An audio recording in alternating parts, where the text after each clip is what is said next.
In 1834, Virginia lawmen opened a cellar door and stepped into hell. Inside an ordinary farmhouse, they found 47 children chained to the walls, their eyes hollow, their voices broken. For over 20 years, a community believed they were saints caring for orphans. In truth, they were hiding one of the darkest secrets in American history. This story was buried, sealed, and meant to be forgotten. But tonight, we open that door again. If you believe the victims of history should never be silenced, hit subscribe and in the comments write, "I am a witness." In 1834, Henrico County, Virginia, was a place built on reputation. To live there was to be seen as God-fearing, industrious, and respectable. Neighbors measured each other not only by the strength of their harvests, but by their place in the pews on Sunday and the whispers carried down the dirt roads. A family's name was its currency, and no one guarded that currency more carefully than Ezra and Constance Sullivan to the townspeople of Millbrook. The Sullivans were the very picture of Christian charity. Ezra, tall and deliberate in his manner, spoke of hard work and duty. Constance, pale and often described as delicate, presented herself as a gentle soul who had accepted God's will with quiet dignity. The couple lived on a 200-acre farm just beyond the edge of town. From the outside, it was everything one might expect. A white clapboard farmhouse with a wraparound porch, a red barn, a smokehouse, and fields that stretched to the tree line. To a passerby, it looked like the embodiment of the American dream, but the Sullivan story carried a twist that made them appear more saintly than most. Constance, when pressed about why she and Ezra never had children of their own, would offer a sad smile and lower her voice. God, she explained, had given them another duty. They had taken in orphans' tragic little souls left parentless in Pennsylvania and neighboring states.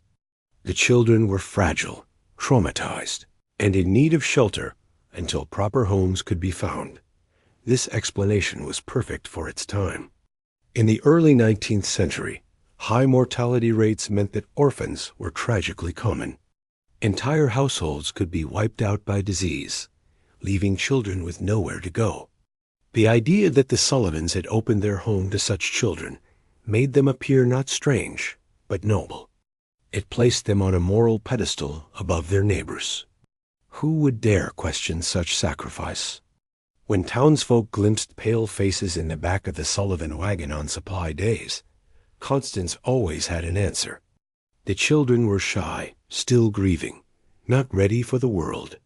She spoke with such calm certainty that people accepted the explanation without doubt.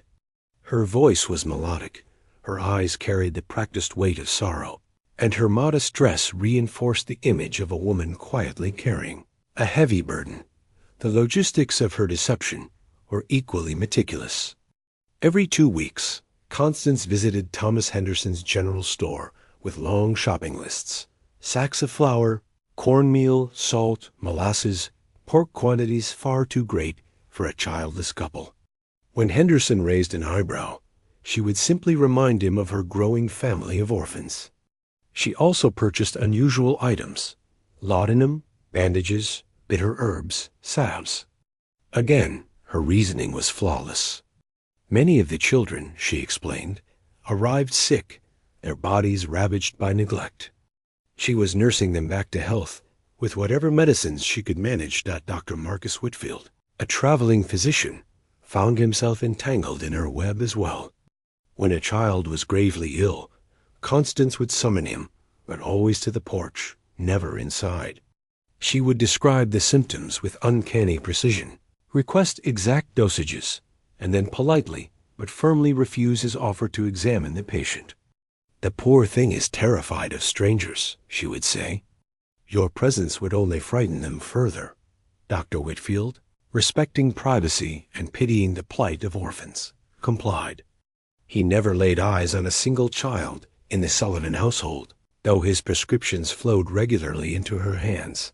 Even the odd rhythms of the farm drew little suspicion.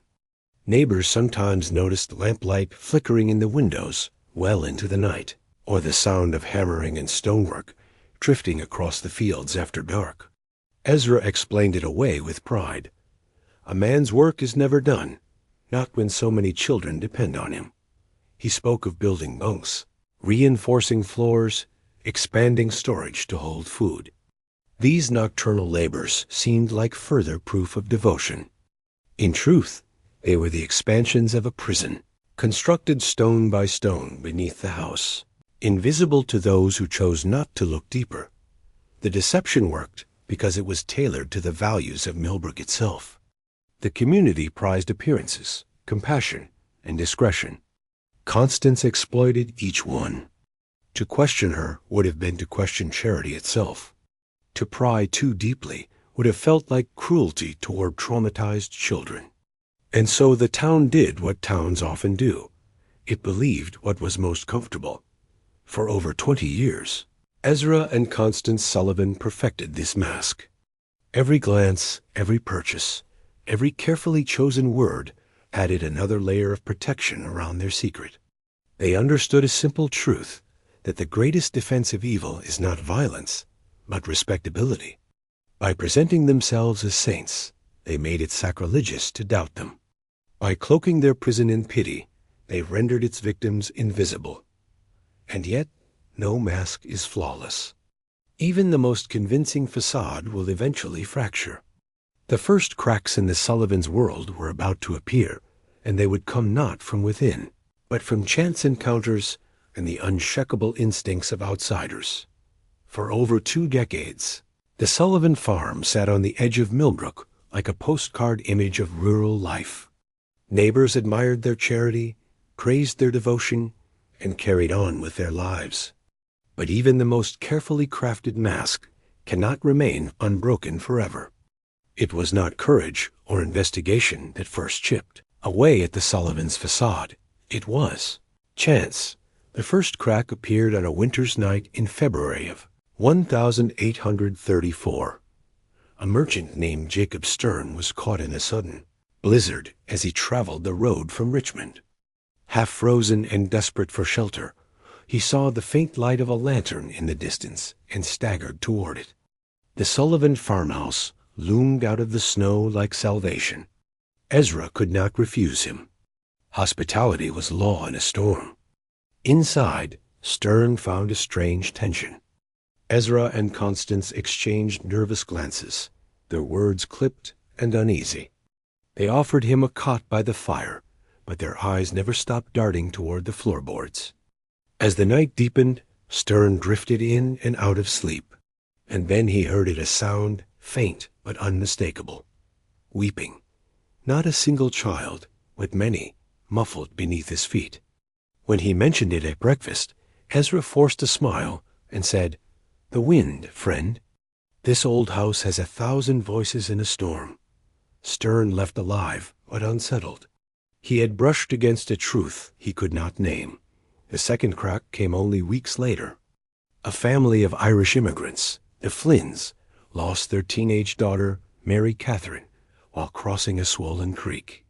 She was last seen walking toward the direction of the Sullivan farm. When she failed to return, her parents reported her missing in Richmond. A formal complaint was filed, and for the first time in years, the Sullivans' name entered county records. The girl was not an anonymous runaway, nor an unclaimed orphan. She was part of a family that was searching.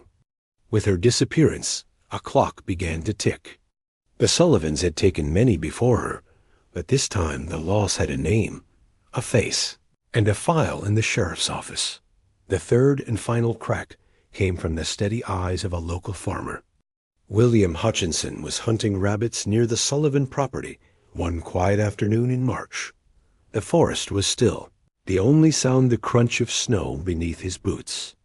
And then it came screams. Not the laughter of children at play, but the raw shrieks of terror, rising and falling, piercing the air like knives. Hutchinson froze, his pulse racing. The cries seemed to come not from the farmhouse itself, but from beneath it. He crept closer, hiding in a stand of oak, and waited. Minutes dragged by, the screams continuing. Then the cellar door opened. Ezra Sullivan emerged, squinting in the daylight, looking wildly around the tree line before vanishing back into the darkness and pulling the heavy door shut. The screaming ceased. Hutchinson went home shaken. He told his neighbors what he had witnessed. Some dismissed it as exaggeration, but others began to recall things they had ignored for years.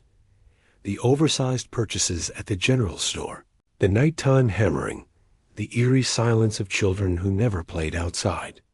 The whispers began to gather weight, shaping themselves into a single terrifying suspicion. When the story reached Sheriff Benjamin Crawford, he hesitated.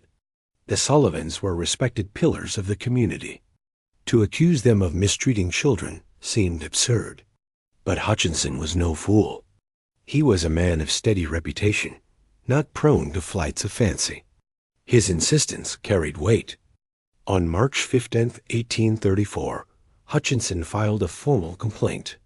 By law, the sheriff could no longer ignore it, and so, with winter giving way to spring, Sheriff Crawford mounted his horse, his young deputy Marcus Webb at his side, and rode toward the Sullivan farm. They expected awkward conversation, perhaps an inspection that would clear the matter. What they would find instead was a door fortified with iron and clawed by desperate hands, a door that guarded the threshold between the ordinary world above and the nightmare waiting below. On the morning of April 8, 1834, Sheriff Benjamin Crawford and his deputy Marcus Webb rode out to the Sullivan farm. The sun was just rising, painting the fields in a golden glow. From the road, the property looked peaceful. The white clapboard house, the neat barn, smoke curling gently from the chimney. It was the very image of domestic tranquility. Constance Sullivan greeted them at the door with a warm smile and an offer of coffee. She spoke sorrowfully about the vicious gossip that had apparently taken root in town. With the grace of a practiced liar, she repeated her familiar story. Yes, she and Ezra cared for orphans from distant relatives. Yes, the children were fragile and fearful. No, they should not be disturbed. She even produced a bundle of letters, fabricated correspondence from supposed family in Pennsylvania, confirming her tale. Everything she said was calm, reasonable, reassuring. The meeting might have ended there, dismissed as a misunderstanding, had Deputy Webb not stepped outside. Circling the house, his eyes fell upon the cellar door. It wasn't merely locked. It was fortified. 3 heavy iron padlocks hung from thick chains that wrapped the handles. The wood around them was scarred and splintered, clawed as if something inside had tried desperately to scratch its way out. Webb returned to the parlor pale as ash. He said nothing aloud, but a glance to Sheriff Crawford told the story. Crawford's tone hardened. He fixed Constance with his gaze and said evenly, "Mom, I'll need you to show us the cellar." For the first time, her mask cracked. Her composure dissolved into panic. She stammered excuses: mold, collapsing beams, unsafe conditions. Her words tumbled over each other in a frantic torrent. And then, as if summoned by fate itself, a sound rose from beneath their feet, muffled by floorboards and earth, but undeniable. A child's sob, followed by a weak cry for help. Time seemed to freeze. The officers exchanged a look, then moved as one. Crawford's voice was stripped of all civility. Outside, now. Together, they approached the cellar door. The morning air was still, but the atmosphere around that door was suffocating, heavy with dread. Without waiting for a key, Webb retrieved a pry bar from his saddlebag. With 3 heavy strikes, the first lock shattered.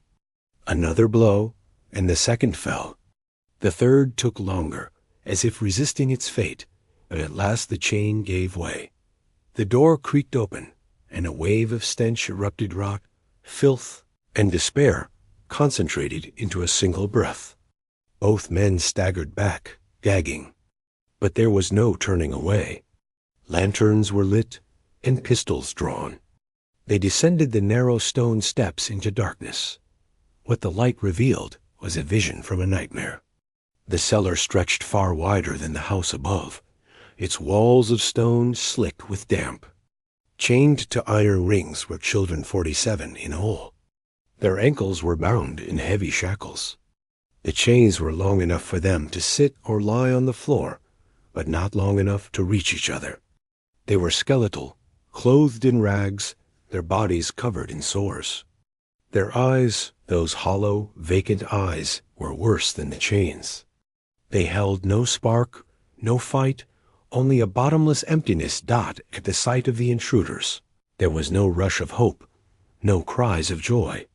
After one weak sob, the children fell silent, staring with a stillness that chilled the men more than any scream could. Deputy Webb, a father of 4, staggered back up the stairs and vomited in the yard. Sheriff Crawford stood frozen, his lantern shaking in his hand, unable to comprehend the scale of what he was seeing. This was no impulsive cruelty. This was industrialized, systematic, a machine designed to erase childhood itself, in adjoining chambers. The officers found further horrors. A punishment room fitted with stocks and restraints, a crude infirmary lined with medicine bottles, and most damning a set of ledgers, each page covered in Constance's elegant handwriting. Names, ages, dates of arrival. Line after line, stretching back to 1812. The numbers were precise, but a chilling question rose immediately. 93 names recorded. Only 47 children alive in the room. The answer lay deeper still. At the far end of the cellar, a section of stone wall stood slightly uneven. Behind it was a narrow passage, so tight the men had to crawl. Their lanterns flickered against earth walls until the tunnel opened into a small chamber. The air was heavy, sweet with the cloying stench of decay. The ground was uneven, pocked with shallow depressions. Graves. A few inches of digging exposed the truth. Small bones, fragile skulls, the remains of children. Dozens of them. Some bore marks of starvation, others of disease. A few showed signs of violence, fractured skulls, broken ribs. The graves told a story the ledgers could not. These were the children who had failed to thrive, the ones labeled resistant to training, the ones who had been deemed expendable. Crawford and Webb staggered back into the daylight, their minds fractured by what they had seen. The image of the farmhouse was shattered forever. It was not a sanctuary. It was not a home. It was a prison, a graveyard, and a factory of despair, all hidden beneath the veneer of Christian charity. And this was only the beginning. Because the ledgers hinted at something even, larger. Correspondence, transactions, shipments. The Sullivan farm was not an isolated nightmare. It was a node in a vast, unseen network. The discovery in the Sullivan cellar should have been the end of the story. 47 children rescued, the guilty punished, the community forced to face its shame. But the ledgers told otherwise. They were not simply journals of cruelty. They were business records. And in their neat handwriting lay the proof that this nightmare was bigger than one house, bigger than one family. Sheriff Crawford pored over the pages with mounting horror. Each line recorded a name, an age, a date of arrival. Yet interspersed among the entries were notes written in a chilling code. Shipments confirmed, items delivered, payments received. These were not the words of a caregiver. They were the language of commerce. The figures revealed something worse still. Between 1812 and 1834, 93 children had passed through the Sullivan basement. Only 47 remained alive. The rest were gone, some buried in shallow graves beneath the earth, others marked with cryptic notations that implied a different fate altogether. Transferred, sent, delivered. Where had they gone? To whom? The answers began to emerge from correspondence seized in the farmhouse. Letters written in polite, formal tones, but when stripped of their code, unmistakable in their meaning. Merchants of flesh addressed Constance with chilling detachment, referring to children as items, stock, or deliveries. The language was precise, clinical, almost bureaucratic. Prices ranged from $50 to $200 per child, depending on age, health, and temperament. A fortune by the standards of rural Virginia. This was no isolated horror. It was a franchise, a node in a hidden supply chain stretching across states. And the Sullivan farm was not simply holding children, it was conditioning them. The survivors themselves told the rest. In a secure location in Richmond, doctors and investigators struggled to win their trust. At first, the children flinched from light, recoiled from open spaces, refused to speak. They had been taught that the world above ground was a place of danger and death.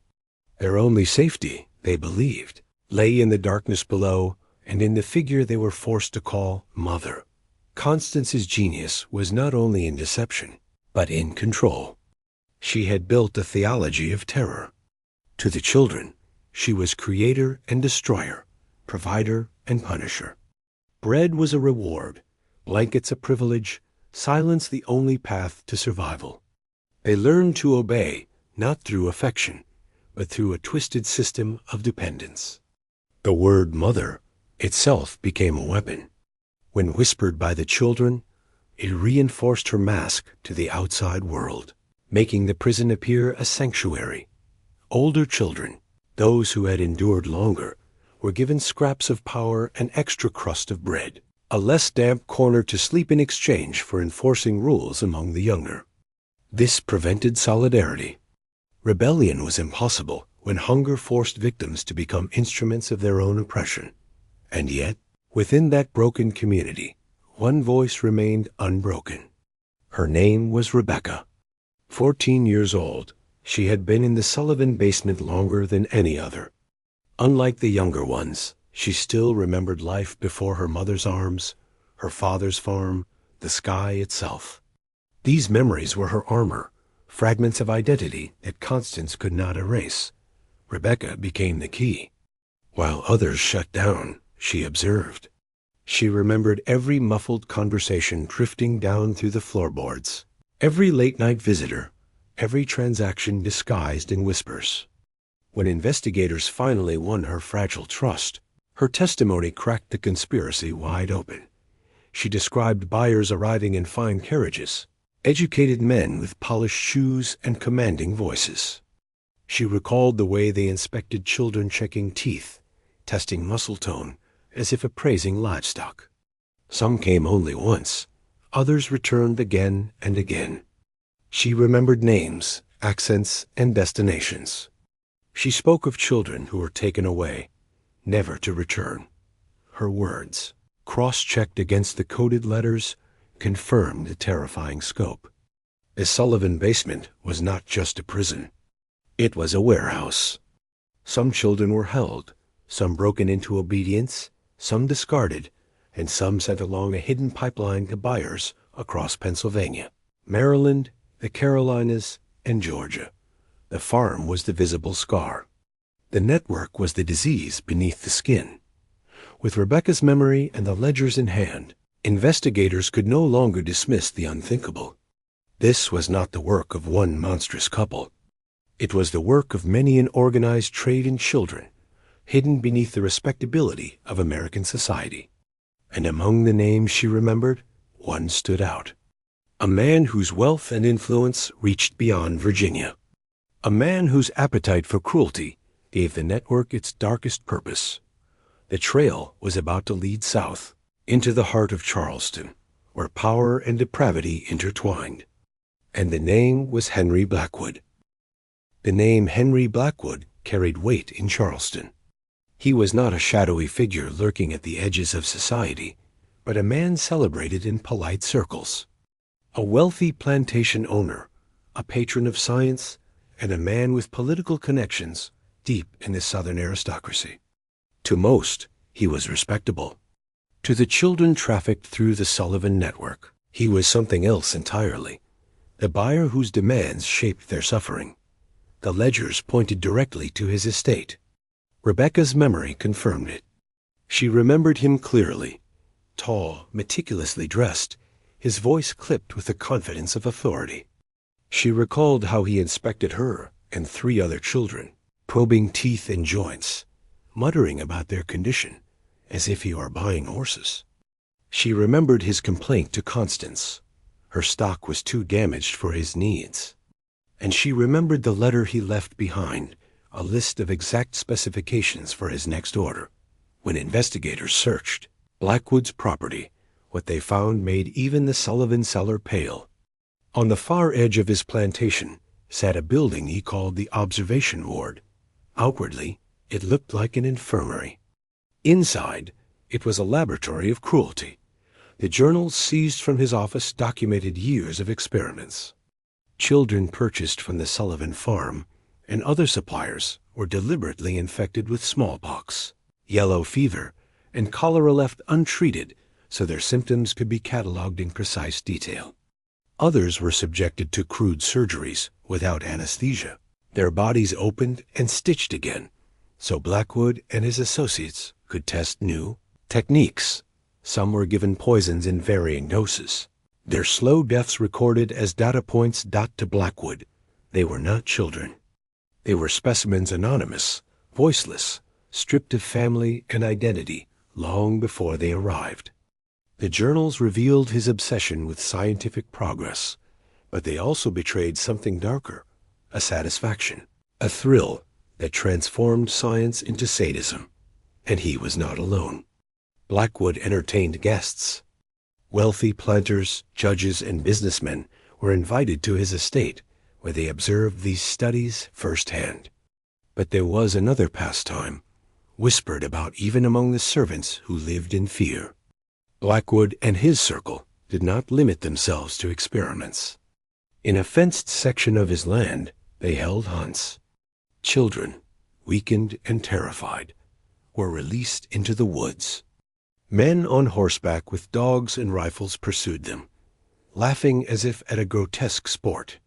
For these so-called gentlemen, cruelty was not a side effect. It was the entertainment. The scope of the evil was almost beyond comprehension, and the shockwaves of the investigation threatened to tear through the upper ranks of Southern society. And so, the network fought back. Pressure mounted almost immediately. Evidence stored in supposedly secure county offices disappeared. Key letters vanished. Witnesses who had begun to speak found their families threatened. One child, Timothy, who had given a vivid description of Blackwood's estate, vanished from the guarded safe house where survivors were kept. He was simply gone, no struggle, no sign of intrusion. His disappearance silenced many of the others, plunging them back into the terror they thought they had escaped. Even Sheriff Crawford and Deputy Webb were not immune. Crawford received a letter with a single chilling line: "Some graves are best left undisturbed." Webb was ambushed on the road one night, beaten until barely conscious, warned to forget what he had seen. The most devastating blow came with Constance Sullivan herself.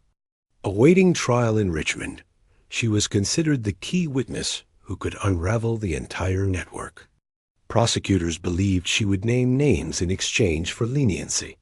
But a week before she was scheduled to testify, she was found hanging in her cell. The report said suicide. Those closest to the case knew better. She had been silenced, her secrets buried with her. For a time, it seemed the investigation would collapse.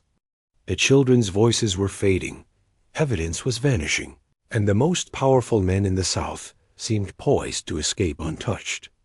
The system they had built was too entrenched, too shielded by wealth and influence. And then came an unexpected break from the inside. Samuel Pierce was not a hero. For years he had served as an overseer on Blackwood's estate. He had carried out orders, enforced discipline, and kept his silence out of fear and self-preservation.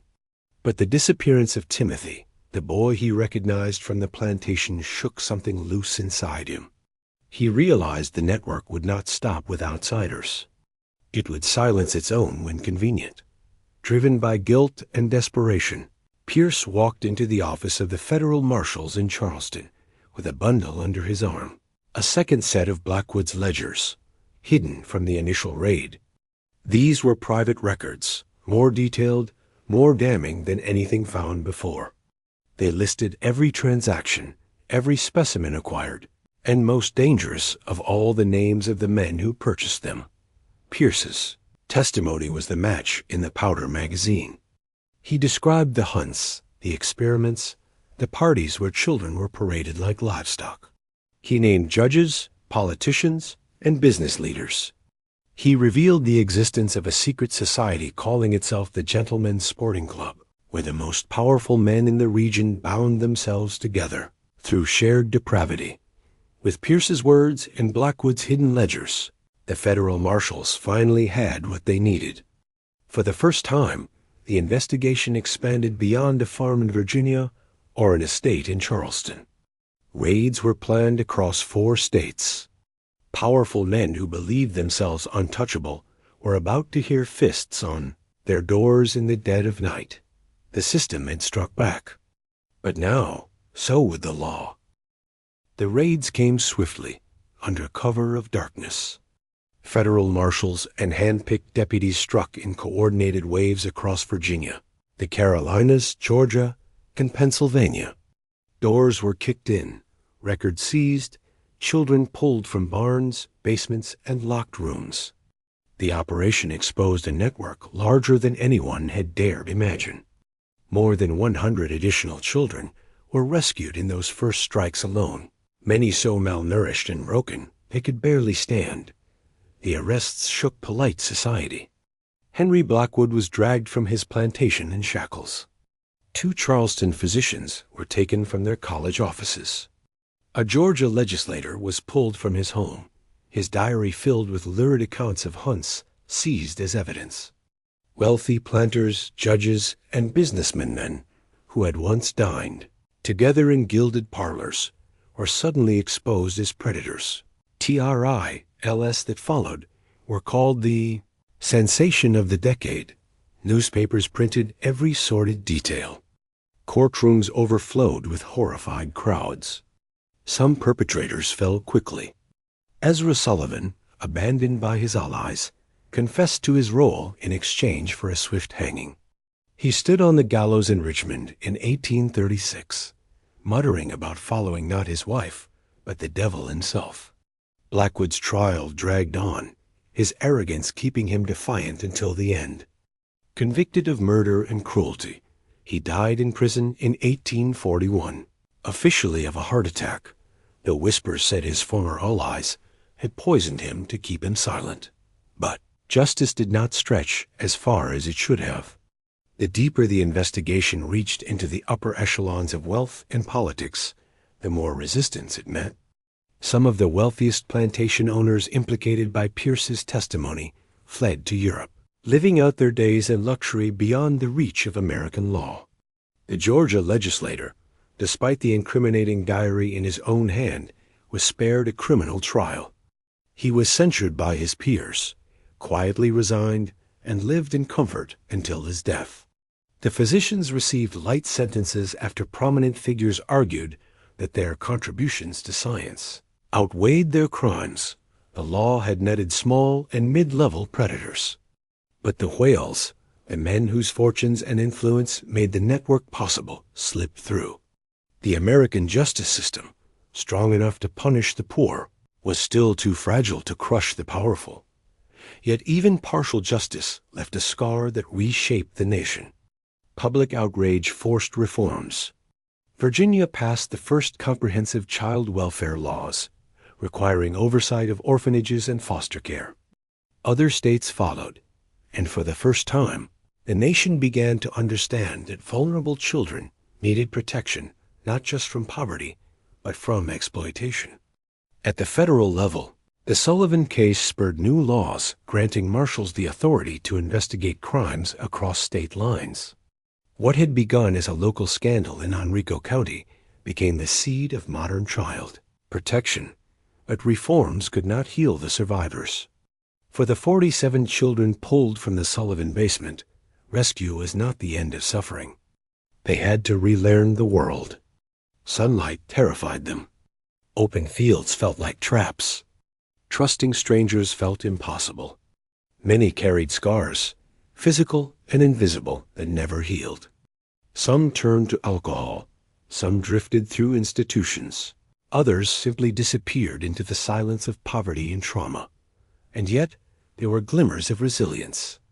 Rebecca, a girl whose memory had cracked the case wide open, was placed with a Quaker family in Pennsylvania. They offered her what she needed most: quiet, patience, and unconditional love. She never spoke publicly of her ordeal, but she built a life of her own, raising children, working the land, and living into her 70s. Her survival was her testimony, a quiet defiance against the woman who had tried to erase her. For the community of Millbrook, however, there was no such healing. Their guilt ran deep. They had praised Constance Sullivan's charity, blessed her household from the pulpit, and supplied her with food and medicine for decades. They had seen oddities, glimpses of pale faces, endless wagons of supplies, hammering in the night, and chosen to look away. Their silence was complicity, and it hollowed them out. The town became a ghost of itself, defined forever by the horror it had harbored. The story might have ended there, but it did not. Decades later, when researchers revisited the case, they uncovered a disturbing loose thread. Among the maps drawn of the Sullivan cellar was one sketch made by Deputy Marcus Webb. It included a chamber never mentioned in the official reports, a circular room marked with a single note in his hand, the altar room, evidence burned by order of Marshal Crawford. God forgive us? What lay in that room? Why was it erased from the record? Was the network not just about profit and cruelty, but something darker, something ritualistic? The truth was buried, sealed in concrete with the rest of the cellar dot, and so the Sullivan case remains both history and haunting. It exposed a system of evil, but it did not destroy it. It revealed the monster, but it did not kill it. Because the lesson of 1834 is not only that unimaginable cruelty can exist, it is that it can wear the mask of charity, hide in plain sight, and thrive so long as neighbors choose silence over suspicion. The 47 children chained in that basement are long gone. But their story lingers as a warning. The greatest evils do not live in the shadows. They live next door, behind tidy porches and polite smiles, waiting for the world to look away.